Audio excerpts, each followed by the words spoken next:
હજુ 12 કલાક કમોસમી વરસાદનો ખતરો છે, પછી ગુજરાતમાં કાતિલ ઠંડી પડશે। ગુજરાતમાં વેસ્ટર્ન ડિસ્ટર્બન્સની સક્રિયતાને પગલે નવા વર્ષના પ્રારંભે જ મોસમે મિજાજ બદલ્યો છે, જેના કારણે સૌરાષ્ટ્ર, ઉત્તર ગુજરાત અને દક્ષિણ ગુજરાતના અનેક વિસ્તારોમાં કમોસમી માવઠું થતાં જનજીવન પ્રભાવિત થયું છે। નવસારીના મરોલી પંથક અને સુરતના હજીરા વિસ્તારના અનેક જગ્યાએ વહેલી સવારથી જ વરસાદી ઝાપટા પડતા વાતાવરણમાં ઠંડક પ્રસરી। બીજી તરફ ભાવનગર સહિતના દરિયાકાંઠાના વિસ્તારોમાં વાદળછાયા માહોલ વચ્ચે ભેજનું પ્રમાણ વધ્યું, ત્યારે હજુ પણ માવઠાનો ખતરો ટળ્યો નથી। હવામાન વિભાગે આગામી 12 કલાક દરમિયાન સૌરાષ્ટ્ર અને દક્ષિણ ગુજરાતમાં વરસાદની આગાહી કરી છે। ડાંગ, તાપી, દમણ સહિતના વિસ્તારમાં પડી શકે છે વરસાદ, જે બાદ 2 થી 3 ડિગ્રી તાપમાનનો પારો ગગડશે, એટલે ગુજરાતના લોકો કાતિલ ठंडीમાં ठुठवाई जैसे। 1 जनवरी से लेकर 7 जनवरी तक इसमें आज के लिए हम लाइट रेन का पूर्वानुमान दे रहा है। मेनली दक्षिण गुजरात की जो जिला है इसके लिए, जैसा सूरत, नवसारी, वलसाड, डांग, दमन दादरा नगर हवेली के लिए है और तापी के लिए दिया गया है। और जो लघुत्तम तापमान है इसमें तापमान अभी 2 से 4 डिग्री सेंटीग्रेड टेम्परेचर फॉल होगी। હજુ ઉત્તર ગુજરાત અને સૌરાષ્ટ્ર પર માવઠાનો ખતરો છે, અંબાલાલ પટેલે કરી ખતરનાક આગાહી। નવા વર્ષના પ્રારંભ સાથે માવઠાએ ખેડૂતોની પથારી ફેરવી છે। હજુ પણ ખેડૂતોનો પીછો નહીં છોડે માવઠું। હવામાન નિષ્ણાંત અંબાલાલ પટેલ સૌરાષ્ટ્ર અને ઉત્તર ગુજરાતના ખેડૂતોને ચેતવ્યા છે। અંબાલાલ પટેલે આગાહી કરી છે કે હજુ ઉત્તર ગુજરાત અને સૌરાષ્ટ્રમાં માવઠું ત્રાટકશે। હળવો અને છૂટો છવાયો વરસાદ પડી શકે। બીજી તરફ 2 જાન્યુઆરીથી હાજા ગગડી જાય તેવી ઠંડી માટે તૈયાર થઈ જજો। 2 થી 4 જાન્યુઆરીમાં કાતિલ ઠંડી વર્તાશે। 11 જાન્યુઆરીએ ઠંડા પવન ધ્રુજાવશે। ઉત્તર ગુજરાત, મધ્ય ગુજરાતમાં સૌથી વધુ ઠંડી વર્તાશે, તો ઉત્તરાયણમાં પણ પવન સાનુકૂળ રહેશે। ઉત્તર ગુજરાતના ભાગો, કેટલાક કચ્છના કોઈ ભાગો અને સૌરાષ્ટ્રના છૂટાછવાયા ભાગોમાં ક્યાંક છાંટાછૂટી કે હળવો વરસાદ થઈ શકે। 11મી જાન્યુઆરીથી ઠંડા પવનો હાડ ધ્રુજાવે અને તારીખ 18 થી 21માં પણ 25 વૃષભ આવતા તેની અસર પણ ગુજરાત પર થઈ શકે। કચ્છના નલિયાના ભાગમાં પણ 10 ડિગ્રી સેલ્સિયસથી ઘણું નીચું જવાની શક્યતા રહેશે। ઉત્તર સૌરાષ્ટ્ર, રાજકોટ, સુરેન્દ્રનગર વગેરે ભાગોમાં પણ ઠંડા પવનો ફૂંકાશે। મોરબીના ભાગોમાં પણ ઠંડા પવનો ફૂંકાશે। જામનગર અને સૌરાષ્ટ્રના કેટલાક ભાગમાં ઠંડા પવનો ફૂંકાશે અને લગભગ જાન્યુઆરી માસમાં ગુજરાતના હવામાનમાં પડતો આવી શકે, વાદળવાયુ પણ આવવાની શક્યતા રહેશે। કમોસમી વરસાદથી રાજકોટ પંથકમાં 20 વીઘાથી વધુ ઘઉંનો પાક ઢળી પડ્યો। સતત બીજા દિવસે પણ કેટલાક શહેરોમાં વાતાવરણ બદલાયું। રાજકોટના ગ્રામ્ય વિસ્તારમાં સવારે માવઠું થયું, તો આ તરફ સાબરકાંઠા પંથકમાં પણ વરસાદી માહોલ રહ્યો। નવસારી જિલ્લાના કેટલાક વિસ્તારોમાં સવારે વરસાદી ઝાપટા પડતા ખેડૂતોની ચિંતામાં વધારો થયો। અરવલ્લી તેમજ વાવ-થરાદના વિસ્તારોમાં વહેલી સવારે ધુમ્મસભર્યું વાતાવરણ છવાયું। રાજકોટમાં તો માવઠાએ પથારી ફેરવી દીધી। વર્ષ 2025ના અંતિમ દિવસે વરસેલા કમોસમી કહેરના કારણે ખેડૂતોના મોઢા સુધી આવેલો કોળિયો છીનવાઈ જાય છે। રાજકોટના ન્યારા ગામે ભારે પવન સાથે વરસાદ વરસતા શિયાળુ પાક ઢળી પડ્યો। 15 દિવસ બાદ ઘઉંનો પાક લેવાનો હતો, ત્યારે 20 દિવસથી વધુ જમીનમાં તૈયાર થયેલો ઘઉંનો પાક કંઈક આ રીતે માવઠા સામે નતમસ્તક થઈ ગયો। માત્ર એક ખેતરની સ્થિતિ આવી નથી, આસપાસના તમામ ખેતરોમાં બરબાદી છે। ઘઉં, જીરું સહિતના પાકને ભારે નુકસાન છે, ત્યારે સાંભળો ખેડૂતોની વેદના। કાલે 5 વાગે વરસાદ આવ્યો હતો, બરાબર, વ્યાપકમાં પવન આવ્યો, વરસાદ આવ્યો અને પૂરેપૂરો ઘઉંનો પાક સંપૂર્ણપણે ઢળી પડ્યો છે। ઘઉં છે, ચણા છે, ત્યારબાદ ધાણાનું છે, તલીનું છે, અમારે વ્યાપક વાવેતર આ જ છે। મેજોરિટી તમામ વાવેતરમાં નુકસાન અત્યારે પાકના આરે આવી ગયું છે। હાવ ખેડૂતના મોઢે આવવાનો કોરિયો છીનવાઈ ગયો। સુરેન્દ્રનગર પંથકમાં 2.5 લાખ વીઘામાં જીરાના પાક પર જોખમ।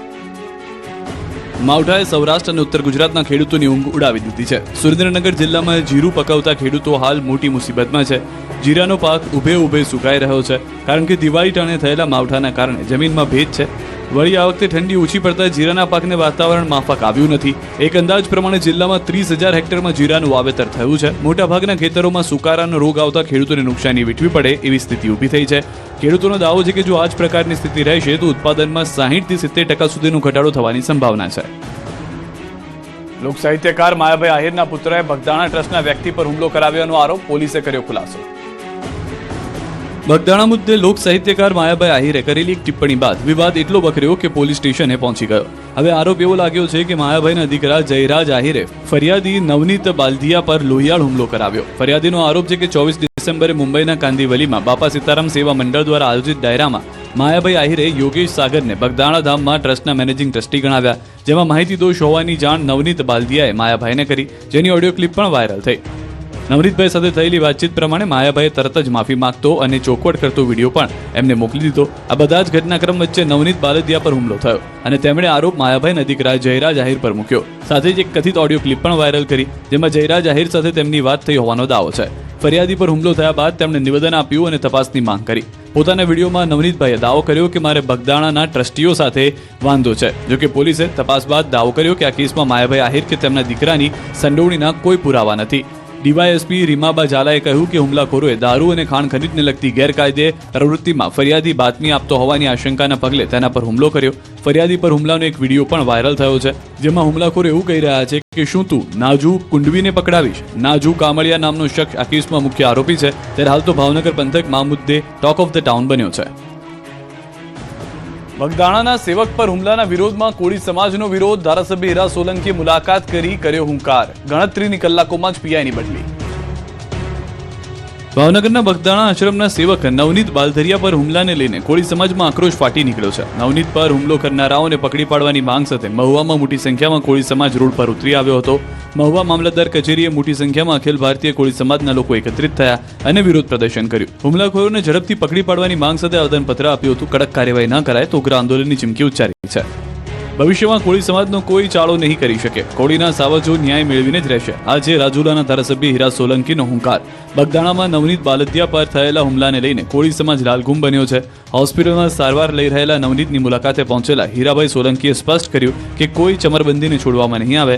ન માત્ર હીરા સોલંકી પરંતુ રાજ્યમંત્રી પરસોત્તમ સોલંકીએ પણ ફોન પર વાત કરીને નવનીતને ન્યાય આપવાની અને સોમવારે ગૃહમંત્રી સાથે મુલાકાત કરી રજૂઆતની ખાતરી આપી. કોળી સમાજ પર અન્યાય બિલકુલ સહન નહીં થાય.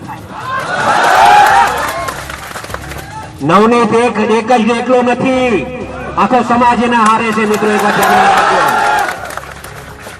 આવા જ્યાં જ્યાં બનાવો બનશે ને હીરાલાલ સોલંકી સૌથી પહેલો ને આપો જ છે. એ ખાલી દેખાવો કરવા માટે નહીં હો, મારે દેખાવો નથી કરવો. હંમેશા સમાજનું જયારે આવું કંઈક બને ને ત્યારે બધા એકત્રિત રહેજો. કોઈના બીજા કોઈના હાથા ન બનતા, સમાજ હારે રેજો, એટલું કહેવા આવ્યો છું. ભાવનગર જિલ્લામાં ચકચારી મારામારીની ઘટનામાં બગદાણા પોલીસે 8 આરોપીની ધરપકડ કરી છે. બાદમાં 8 ઇસમોનું રિકન્સ્ટ્રક્શન કરવામાં આવ્યું. નવનીત બાલદિયા નામના વ્યક્તિ ઉપર 29 ડિસેમ્બરના રોજ જીવલેણ હુમલો કરાયો હતો. તે જ સ્થળે આરોપીઓને લઈ જવામાં આવ્યા. મુખ્ય સૂત્રધાર નાજુ કામળિયા સહિતનાઓને ઘટના સ્થળે લઈ જઈને પોલીસે પૂછપરછ કરી. આરોપીને જ્યારે પોલીસ વાનમાંથી ઉતાર્યા ત્યારે તેઓ ચાલી પણ માંડ શકતા હતા. પોલીસે હવા કરનાર આરોપીઓની બરાબરની સર્વિસ કરી હતી, તેથી આરોપીઓને જમીન પર પગ મૂકવામાં પણ ફાંફા પડી ગયા હતા. આ તરફ પાલનપુરમાં યુવાનની હત્યા મુદ્દે ચૌધરી સમાજે મહેસાણા ગજવ્યું. પાલનપુરમાં ચૌધરી સમાજના યુવાનના હત્યાકાંડના ઘેરા પ્રત્યાઘાત મહેસાણામાં પડ્યા. ચૌધરી સમાજે કલેક્ટરને આવેદન આપી ન્યાયની માંગ કરી. બનાસકાંઠા જિલ્લામાં ચૌધરી સમાજના યુવાનની અતિ કરપીણ હત્યાના મામલે વિરોધ પ્રદર્શન કર્યું. આ જધન્ય અપરાધ સામે રોષ વ્યક્ત કરવા અને પીડિત પરિવારને ન્યાય અપાવવા માટે મહેસાણા ખાતે ચૌધરી સમાજ દ્વારા એક વિશાળ રેલી યોજવામાં આવી. મહેસાણા ખાતે ચૌધરી સમાજના આગેવાનો, સામાજિક અગ્રણીઓ અને મોટી સંખ્યામાં યુવાનો એકત્રિત થયા.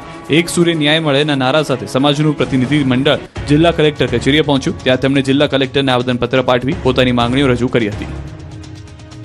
આ તરફ અરવલ્લીમાં વાલ્મીકી સમાજે વિવિધ મુદ્દે કર્યો વિરોધ.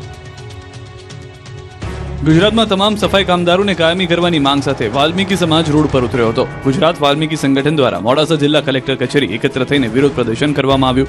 વાલ્મીકી સંગઠનના સભ્યોએ કલેક્ટર કચેરીના પટાંગણમાં યોગ કરીને વિરોધ કર્યો. માથા પર વિવિધ માંગના પોસ્ટરની ટોપી પહેરીને તંત્રને જગાડવાનો પ્રયાસ કર્યો. જનતાને યોગ કરી નિરોગી રહેવા અને સ્વચ્છતા રાખી નિરોગી રહેવા અપીલ કરી. બાદમાં અરવલ્લી કલેક્ટરને આવેદનપત્ર આપી માંગ સંતોષવા રજૂઆત કરી. છોટાઉદેપુર ભાજપમાં આંતરિક વિવાદ સપાટી પર આવ્યો. કોંગ્રેસમાં આંતરિક વિવાદ વચ્ચે હવે છોટાઉદેપુરમાં ભાજપનો આંતરિક ડખો સામે આવ્યો છે. છોટાઉદેપુર ખાતે પ્રદેશ ભાજપ સંગઠનમાં માજી સાંસદ ગીતાબેન રાઠવાની નિમણૂક થતા તેનો સત્કાર સમારંભ ભાજપ કાર્યાલય હતો, જેમાં પાવી જેતપુરના ધારાસભ્ય જયંતિભાઈ રાઠવાએ ભાજપના બળવાખોર અને પાર્ટી વિરુદ્ધ કામગીરી કરતા અંદરના લોકોને આડે હાથ લીધા. જાહેર મંચ પરથી આવા લોકો પર ભડક્યા અને સંગઠનના હોદ્દેદારોને ટકોર કરી સરકારના કાર્યક્રમો અને પાર્ટીના કાર્યક્રમોમાં લોકો ઓછા આવે તેવા પ્રયાસો સંગઠનના હોદ્દેદારો કરી રહ્યા છે. સંગઠન સાથે કામ કરતા હોય પરંતુ આડકતરી રીતે જનતા એકત્રિત ના થાય, ઓછી પબ્લિક એકત્રિત થાય એવા પ્રયત્નો પણ આપણા હોદ્દેદારો આદરે છે. સૌને મારી વિનંતી, એવો જ્યારે આખા રાજ્યના આદિવાસી વિસ્તારનો કાર્યક્રમ ની શરૂઆત આપણે આ જિલ્લામાંથી કરવાના છે, ત્યારે કોઈ પણ કાર્યકર્તા એવા પ્રકારનો ભાવ નહીં રાખે. પંચમહાલ જિલ્લામાં પહોંચી કોંગ્રેસની જન આક્રોશ યાત્રા. કોંગ્રેસની જન આક્રોશ યાત્રા ફરતી ફરતી પંચમહાલમાં પહોંચી. દેલોલથી શરૂ થઈ યાત્રા ગોધરા શહેરમાં પ્રવેશી. ગોધરાના વિવિધ વિસ્તારોમાં કોંગ્રેસ કાર્યકરો દ્વારા યાત્રાનું ભવ્ય સ્વાગત કરવામાં આવ્યું. આ યાત્રામાં કોંગ્રેસ નેતા અમિત ચાવડા, તુષાર ચૌધરી તેમજ સ્થાનિક આગેવાનો, પદાધિકારીઓ અને મોટી સંખ્યામાં કાર્યકરો જોડાયા. ગોધરા પહોંચ્યા બાદ બસ સ્ટેન્ડ વિસ્તારમાં સ્થાનિક વેપારીઓએ અમિત ચાવડાને મળીને પોતાની માંગણીઓ રજૂ કરી. વેપારીઓએ ગોધરા બસ સ્ટેન્ડને ફરી મૂળ સ્થળે ખસેડવાની તેમજ નગરપાલિકા સંચાલિત શોપિંગ સેન્ટરની દુકાનોના વધારેલા ભાડા પરત ખેંચવાની માંગ કરી. વાપીમાં રેલવે ઓવરબ્રિજની કામગીરી ગોકળ ગતિએ ચાલતા કોંગ્રેસે કર્યો વિરોધ. અધૂરા પિલ્લરોને લીંબુ મરચા બાંધી અને પૂજા કરી. આ વિરોધ, આક્રોશ, ગુસ્સો અને નારેબાજીનું કારણ છે રેલવે ઓવરબ્રિજનું ગોકળગાયની ગતિએ ચાલતું કામ. વાપીમાં રેલવે ઓવરબ્રિજની કામગીરી ગોકળ ગતિએ ચાલતી હોવાથી કોંગ્રેસ દ્વારા અનોખો વિરોધ કરવામાં આવ્યો છે. કોંગ્રેસના કાર્યકરોએ બ્રિજની નજર ઉતારવા માટે અધૂરા પિલ્લરોને લીંબુ મરચા બાંધી અને પૂજા કરીને નજર ઉતારી હતી. ઝંડા ચોક પર મોટી સંખ્યામાં કોંગ્રેસના કાર્યકરો એકઠા થઈને સરકાર વિરુદ્ધમાં સૂત્રોચ્ચાર પણ કર્યા. તંત્ર દ્વારા 1.5 વર્ષમાં કામ પૂર્ણ કરવાની મુદત આપી હતી. જો કે 4 વર્ષ વીત્યા છતાં પણ બ્રિજની કામગીરી અધૂરી હોવાથી સ્થાનિકોને ભારે હાલાકી વેઠવાનો વારો આવ્યો છે. અનેક રજૂઆત છતાં કામગીરી ઝડપથી ન કરાતા સ્થાનિકોમાં રોષ જોવા મળ્યો. હવે વહેલી તકે પુલનું કામ પૂરું કરવામાં આવે તેવી માંગ પણ કરી હતી. વાંસદાના કોંગ્રેસના ધારાસભ્ય આમ આદમી પાર્ટીમાં જોડાવાની ફિરાકમાં ભાજપ સાંસદ ધવલ પટેલે કર્યો ધડાકો. ગુજરાતના રાજકારણમાં ફરી એકવાર મોટા ઉલટફેરના સંકેતો મળી રહ્યા છે. દક્ષિણ ગુજરાતના આદિવાસી પટ્ટામાં રાજકીય માહોલ ફરી એકવાર ગરમાયો છે. વાંસદાના કોંગ્રેસના ધારાસભ્ય આપમાં જોડાશે તેવો ઘટસ્ફોટ સાંસદ ધવલ પટેલે કર્યો. વલસાડ ડાંગ બેઠકના સાંસદ ધવલ પટેલે કોંગ્રેસના ધારાસભ્ય અનંત પટેલ અને આમ આદમી પાર્ટીના નેતા ચેતર વસાવા પર આકરા પ્રહારો કર્યા. ધવલ પટેલે દાવો કર્યો છે કે અનંત પટેલ ટૂંક સમયમાં કોંગ્રેસનો સાથ છોડીને આપમાં જોડાઈ શકે છે. ધવલ પટેલે આક્ષેપ કર્યો કે અનંત પટેલ અને આપના ચેતર વસાવા વચ્ચે આંતરિક સાંઠગાંઠ ચાલી રહી છે. ચેતર વસાવા સતત કોંગ્રેસના સભ્યોને પોતાની તરફ ખેંચી રહ્યા છે, જ્યારે અનંત પટેલ તેમને આડકતરી રીતે સમર્થન આપી રહ્યા છે. આ જોડાણ આગામી સમયમાં કોંગ્રેસનું મોટું નુકસાન પહોંચાડશે. અનંત પટેલ આદિવાસી આંદોલનનો મોટો ચહેરો રહ્યા છે. જો તેઓ ખરેખર આમ આદમી પાર્ટીમાં જોડાય તો દક્ષિણ ગુજરાતમાં કોંગ્રેસનું અસ્તિત્વ જોખમમાં મુકાઈ શકે છે. પણ એક વાત નિશ્ચિત છે કે આ કોંગ્રેસના વાંસદાના ધારાસભ્ય પૂરા ગતકડા કરીને કોંગ્રેસને પાયમાલ કરીને આમ આદમી પાર્ટીમાં જવા માટે પૂરો તખ્તો તૈયાર કરી રહ્યા છે. તમે જોતા હશો કે 80% પ્રોગ્રામ એ કોંગ્રેસના બેનર હેઠળ કરતા નથી, પોતાના બેનર હેઠળ જ કરે છે. એ બતાવે છે કે કોંગ્રેસમાં કઈ એક ગતકડા કરવાની પૂરી ફિરાકમાં છે. પાટણ, વાવ, થરાદ, બનાસકાંઠાના ઠાકોર સમાજે નવા બંધારણના શપથ લીધા. હું પ્રતિજ્ઞા લઉં છું કે આ એક સમાજ, એક રિવાજ શ્રેષ્ઠ સમાજ. ઠાકોર સમાજને કુરિવાજોમાંથી બહાર લાવી શિક્ષિત બનાવવાની કવાયત તેજ થઈ. પાટણ યુનિવર્સિટીના રંગભવન હોલ ખાતે ઠાકોર સમાજના બંધારણને લઈને મીટિંગ યોજાઈ. મીટિંગમાં પાટણ, બનાસકાંઠા અને વાવ-થરાદ જિલ્લાના ઠાકોર સમાજના બંધારણને સમર્થન આપવા મોટી સંખ્યામાં ઠાકોર સમાજના રાજકીય તેમજ સામાજિક આગેવાનો ઉપસ્થિત રહ્યા. ઠાકોર સમાજમાં ચાલતા કુરિવાજો, જન્મથી મરણ સુધીમાં દેખાદેખી અને સામાજિક રિવાજોને કારણે થતા ખોટા ખર્ચાઓ અટકાવી સમાજને શિક્ષણ પર ભાર મૂકવા ચર્ચા કરાઈ.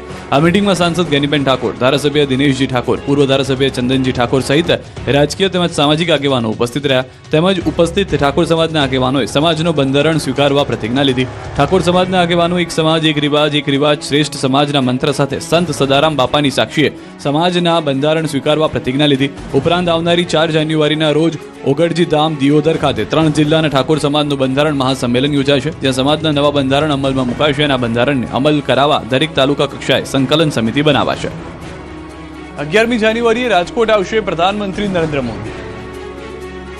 પ્રધાનમંત્રી નરેન્દ્ર મોદી નવા વર્ષે ગુજરાતના પ્રવાસે આવશે. પ્રધાનમંત્રી નરેન્દ્ર મોદી 11 જાન્યુઆરીએ રાજકોટની મુલાકાતે આવશે. રાજકોટના જૂના એરપોર્ટથી રેસકોર્સ રિંગ રોડ શરૂ કરી માધાપર ચોક સુધી ભવ્ય રોડ શો યોજશે. 1 કિલોમીટર લાંબા રોડ શો કર્યા બાદ બપોરના 3:30 વાગે તેઓ મોરબી રોડ પર આવેલ મારવાડી યુનિવર્સિટી ખાતે વાયબ્રન્ટ ગુજરાત સૌરાષ્ટ્ર રિજનલ સમિટનું ઉદઘાટન કરશે.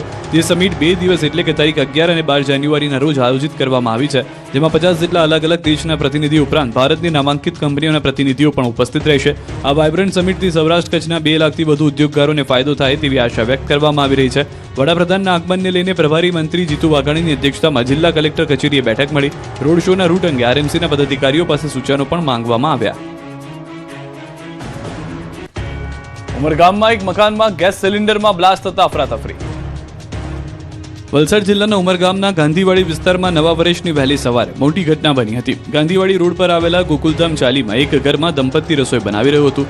એ વખતે જ અચાનક ગેસનું સિલિન્ડર ફાટ્યું. પ્રચંડ ધડાકાને કારણે ઘરમાં દરવાજા સહિત અન્ય વસ્તુઓને મોટું નુકસાન થયું. વહેલી સવારે પ્રચંડ ધડાકાને કારણે આસપાસના લોકોના જીવ અદ્ધર થઈ ગયા. રોડ પર સૂતેલા પશુઓ પણ ડરી ગયા. નાસભાગ મચી ગઈ. સિલિન્ડર ગેસ બ્લાસ્ટ થયાની ઘટના સમગ્ર ઘટનાના સીસીટીવી કેમેરામાં કેદ થઈ ગઈ. આ ઘટનામાં ઘરમાં હાજર દંપતીની ઈજા થઈ. બનાવ બાદ પોલીસ અને ફાયર બ્રિગેડની ટીમ પણ સ્થળ પર પહોંચી જરૂરી કાર્યવાહી હાથ ધરી. વહેલી સવારે ગેસ સિલિન્ડર બ્લાસ્ટને કારણે આસપાસનો વિસ્તાર પણ ધણધણી ઉઠ્યો હતો. સુરતના ભાટિયાના વિસ્તારમાં અકસ્માત. મોપેડ સ્લીપ થતા યુવક યુવતી ટેમ્પો રિક્ષા સાથે અથડાયા. અકસ્માત બાદ ટેમ્પો ચાલક ભાગી ગયો. અન્ય એક મહિલા માંડ બચી. યુવક અને યુવતી ગંભીર રીતે ઈજા પહોંચી હતી. અકસ્માતનો વિડીયો હાલ વાયરલ થઈ રહ્યો છે. તો હાલમાં અન્ય એક મહિલા પણ માંડ બચ્યા હોય તેવા સીસીટીવી જોવા મળી રહ્યા છે. સમગ્ર ઘટનાને લઈને હાલમાં આસપાસથી જે લોકો પસાર થઈ રહ્યા હતા તેઓ પણ ચોંકી ગયા હતા. અકસ્માતનો વિડીયો હાલમાં સમગ્ર સુરત શહેરમાં વાયરલ છે. પાટણમાં રૂપિયાની લેતી બાબતે જૂથ અથડામણ. લોકો 31 ડિસેમ્બરની મધરાતે પાર્ટીમાં વ્યસ્ત હતા ત્યારે પાટણની ગલીઓમાં પથ્થરોનો થયો વરસાદ. હારીજ તાલુકાના અડિયા ગામે વર્ષના અંતિમ દિવસે મધરાત્રે જૂથ અથડામણ થતા નાસભાગ મચી ગઈ. નોનવેજની દુકાન પર રૂપિયાની લેતી બાબતે બે જૂથ આમને સામને આવી ગયા હતા. વાત ઉગ્ર બની જતા એકબીજા પર હુમલો કર્યો હતો. દુકાને જમ્યા બાદ જંગ છેડાઈ ગઈ હતી, જેમાં બે લોકોને ગંભીર ઈજા પહોંચી હતી. આ અંગેની જાણ થતાં પોલીસને દોડી આવવું પડ્યું હતું. પોલીસે પરિસ્થિતિ ન બગડે તે માટે મોડી રાત્રિ ચુસ્ત બંદોબસ્ત ગોઠવ્યો. હાલ અજંપાભરી શાંતિ છે. સાણંદ કલાણા ગામમાં જૂથ અથડામણ મામલે 20 લોકોની ધરપકડ. અમદાવાદના સાણંદ કલાણા ગામમાં જૂથ અથડામણ મામલે પથ્થરમારો કરનારા 20 લોકોને પોલીસે ધરપકડ કરી છે. બે જૂથ વચ્ચે સામાન્ય બાબતમાં પથ્થરમારો કરવામાં આવ્યો હતો. સાણંદ જીઆઈડીસી પોલીસે 60 લોકોની અટકાયત કરી હતી, જેમની આખરી પૂછપરછ કર્યા બાદ 20 લોકોની ધરપકડ કરવામાં આવી છે. ગામમાં પોલીસ દ્વારા સમગ્ર કોમ્બિંગ હાથ ધરવામાં આવ્યું છે. મહત્વનું છે કે 1 વર્ષ જૂની અદાવતને લઈને બબાલ થઈ હતી. સોશિયલ મીડિયા પર વધારે ફેમસ થવાને લઈ લડાઈ ચાલતી હતી. એક જૂથના યુવકે અન્ય યુવક પર સામું કેમ જુએ છે કઈ માથાકૂટ કરી અને બાદમાં બંને જૂથના લોકો ભેગા થઈ ગયા હતા અને મારામારી થઈ હતી. ઇન્સ્ટાગ્રામ પર કપડાં ધોવાના પાવડરના નામે ડ્રગ્સ વેચતો શખ્સ પકડાયો. નિરમા, ઓજી, ટાઇડ જેવા કોડનો ઉપયોગ કરી ઇન્સ્ટાગ્રામ પર કપડાં ધોવાના પાવડરના નામે ડ્રગ્સ વેચતો શખ્સ પકડાયો છે. સામાન્ય માણસને લાગે કે કપડાં ધોવાના પાવડરની વાત થાય છે, પણ હકીકતમાં તે મોતનો સામાન વેચવાનો સોદો કરતો હતો. જ્યારે આખું સુરત શહેર વર્ષ 2026ના આગમનની ઉજવણીમાં ડૂબેલું હતું ત્યારે સુરત એસઓજીની ટીમે ડ્રગ્સ પેડલરની ધરપકડ કરી. અમરોલીના છાપરાભાટા વિસ્તારમાંથી પોલીસે જીલ ઠમ્બર નામના યુવકની ધરપકડ કરી. તેની પાસેથી 236 ગ્રામ મ્યાઉ એમડી ડ્રગ્સ ઝડપી પાડ્યું છે, જેની બજાર કિંમત આશરે ₹7 લાખ જેટલી થાય છે. પોલીસ તપાસમાં બહાર આવ્યું છે કે જીલ તેના આકાના કહેવા પર કમિશનની લાલચે આ ડ્રગ્સની ડિલિવરી કરવા માટે જઈ રહ્યો હતો. નવા વર્ષની પાર્ટીઓમાં ડ્રગ્સ સપ્લાય થાય એ પહેલા જ પોલીસે બાતમીના આધારે વોચ ગોઠવીને આરોપીને દબોચી લીધો. તપાસમાં બહાર આવ્યું છે કે જૂનાગઢના ભેસાણ તાલુકાના બામણગઢ ગામનો વતની આરોપી જીલ ઠુમ્મર ગ્રાહકો મેળવવા અને ઓર્ડર લેવા માટે વોટ્સએપ, ઇન્સ્ટાગ્રામ અને સ્નેપચેટ જેવા પ્લેટફોર્મનો ભરપૂર ઉપયોગ કરતો હતો. વર્ષ 2025ની અંતિમ રાત્રિ અને વર્ષ 2026ના પ્રથમ દિવસે 4થી વધુ શહેરોમાં ખેલાયો ખૂની ખેલ. વર્ષ 2025ની અંતિમ રાત્રિ અને નવા વર્ષનો પ્રારંભ લોહિયાળ બન્યો. રાજકોટના જેતપુરમાં આઈટીઆઈના વિદ્યાર્થી પર પાઇપ વડે હુમલો થયો. માવો ખાવાની બાબતે બોલાચાલી ઉગ્ર બની. વાત છેક મારામારી સુધી પહોંચી ગઈ. ધારેશ્વર આઈટીઆઈના 2 વિદ્યાર્થી પર આઈટીઆઈના જ અન્ય વિદ્યાર્થીએ રસ્તામાં આંતરી માર માર્યો. પાઇપ વડે હિંસક હુમલો કરતા લોહિયાળ હાલતમાં હોસ્પિટલે ખસેડાયા. આ તરફ સુરત પોલીસ 31 ડિસેમ્બરની પાર્ટી પર અને નબીરાઓને પકડવામાં વ્યસ્ત હતી ત્યારે સચિન વિસ્તારમાં અજાણ્યા વ્યક્તિઓ દ્વારા એક યુવાનની ચપ્પુના ઘા મારી હત્યા કરી દેવામાં આવી. આ તરફ મિત્રતાની આડમાં હત્યાનો ખૂની ખેલ ખેલાયો. 108 પર ફોન કરનાર જ નીકળ્યો હત્યારો. મોબાઈલ જૂટવાની લાલચે મિત્રને જીવ લીધો. સુરત શહેરમાં મિત્રતાને કલંક લગાવતી એક ચોંકાવનારી ઘટનાનો ભેદ પોલીસે ઉકેલી દીધો. 30 વર્ષીય સાહિલ રફીક શાહની હત્યાના કેસના હત્યારાને પોલીસે પકડી લીધો છે. 108 પર ફોન કરનાર વ્યક્તિ જ કાતિલ હોવાનું બહાર આવ્યું. નવા વર્ષની ઉજવણી વચ્ચે સુરતના લિંબાયતમાં એક યુવકની નિર્મમ હત્યાએ શહેરમાં ચકચાર મચાવી. નવા વર્ષના પ્રથમ દિવસે 24 વર્ષીય યુવાન જયેશ પટેલની ચપ્પુ મારી હત્યા કરવામાં આવી. જૂની અદાવતના કારણે થયેલા હુમલામાં જયેશના પેટમાં ચપ્પુના ઘા ઝીકવામાં આવ્યા. મૃતક જયેશ પટેલના પરિવારજનોએ વિશાલ વાઘ, રાકેશ ગોરખ સહિત કુલ 8 લોકો સામે હત્યાનો આક્ષેપ કર્યો છે. તો જામનગરમાં સચાણામાં જૂથ અથડામણમાં એકનું મોત થયું. માછલી પકડવાની જાળ બાબતે ખૂની ખેલ ખેલાયો. આ બાજુ અમરેલી જિલ્લાના ધારી તાલુકાના ભાડેર ગામમાંથી પોલીસે જમીનમાં દાટેલો યુવકનો મૃતદેહ બહાર કાઢ્યો. યુવકની હત્યા થઈ હોવાનું અનુમાન છે. દારૂડિયાઓને નવા વર્ષની સવાર સુધી જેલમાં રહેવું પડ્યું તો અમદાવાદની હોટલમાં મહેફિલ માણતા 9 પકડાયા. 31 ડિસેમ્બરની ઉજવણીને લઈને દારૂ પીને છાકટા બનેલા દારૂડિયાઓને પોલીસે પકડી પાડ્યા. રાજ્યભરના વિવિધ શહેરમાં મોડી રાત્રે દારૂ પીને ખેલ કરવા નીકળેલા દારૂ ઢીંચેલા ટલ્લીઓને પોલીસે પકડીને જેલ હવાલે કર્યા. નશાખોરોને નવા વર્ષની પ્રથમ રાત્રિ જેલમાં વિતાવી પડી. આ તરફ અમદાવાદ પોલીસે સંખ્યાબંધ દારૂ ઢીચેલા લોકોને ઝડપી પાડ્યા હતા. પોલીસે ચેકિંગ દરમિયાન 186 જેટલા દારૂ પીધેલા ઝડપી પાડ્યા. આ શખ્સોમાંથી 9 હોટલના રૂમમાં પાર્ટી કરી રહ્યા હતા. ત્યારે સાબરમતી પોલીસે રાતના સમયે દારૂની મહેફિલ ઝડપી હતી. સાબરમતી AB ફોર્ચ્યુન હોટલમાં પોલીસે બાતમીના આધારે રેડ કરી હતી. ત્યારે છઠ્ઠા માળેથી રૂમમાંથી દારૂની મહેફિલ કરતા 9 નબીરાઓ ઝડપાયા. પોલીસે હોટલમાંથી ખાલી દારૂની બોટલ સહિત 1.96 લાખ રૂપિયાનો મુદ્દામાલ કબજે કર્યો. આરોપીએ નવા વર્ષની ઉજવણી માટે જ હોટલમાં પાર્ટી રાખી હતી. પોલીસ તપાસમાં દારૂની પાર્ટી હિમાંશુ રાઠોડ નામના યુવકે રાખી હોવાનું સામે આવ્યું. પોલીસે હિમાંશુ સહિત 9 આરોપીની ધરપકડ કરી છે. સુરતમાં ચોરોએ મંદિરને પણ ન છોડ્યું. એક જ મંદિરમાં ત્રીજી વાર ત્રાટક્યા ચોર. ઘોર કળિયુગમાં તસ્કરોને હવે ભગવાનનો પણ ડર રહ્યો નથી. તે ઘટના પુરવાર કરે છે. સુરતમાં તસ્કરોએ ભગવાનને પણ ન છોડ્યા. ઉધના વિસ્તારમાં આવેલા એક મંદિરમાં તસ્કરો ત્રાટક્યા. મંદિરમાં પ્રવેશ કર્યા બાદ ચોરી કરવા માટે દાગીના રોકડ શોધી હતી, પરંતુ કંઈ હાથ લાગ્યું ન હતું, જેથી ચોરો ગુસ્સે ભરાયા. મંદિરની ઓફિસમાં ઘૂસીને કબાટમાં તોડફોડ કરી. એટલું જ નહીં, તસ્કરો CCTVનું DVR પણ ઉઠાવી ગયા, પરંતુ કિંમતી વસ્તુ ન મળતા ચોરોએ વિલા મોઢે પરત કરવું પડ્યું. નવાઈની વાત એ છે કે છેલ્લા 1 વર્ષમાં આ જ મંદિરમાં ત્રીજી વખત ચોરીની ઘટના બની. સુરતમાં ટ્રેનમાં અને ધાર્મિક કાર્યક્રમોમાં ચોરી કરતી ગેંગ ઝડપાઈ. સુરતમાં ટ્રેનમાં અને ધાર્મિક કાર્યક્રમોમાં ચોરી કરતી ટોળકી પકડાઈ છે. સુરત રેલવેમાં મોબાઈલ તફળંચી કરનારાઓને પોલીસે પકડી પાડ્યા છે. પોલીસે કુલ 174 જેટલા ચોરી થયેલા મોબાઈલ કબજે કર્યા. અંદાજે 29 લાખ રૂપિયાનો મુદ્દામાલ રિકવર કરવામાં આવ્યો. આ કાર્યવાહી બાદ 114 જેટલા લોકોને તેના મોબાઈલ પરત કરવામાં આવ્યા છે. સુરત રેલવેમાં 13 તુજકો અર્પણ કાર્યક્રમ અંતર્ગત લોકોમાં વિશ્વાસ વધ્યો છે.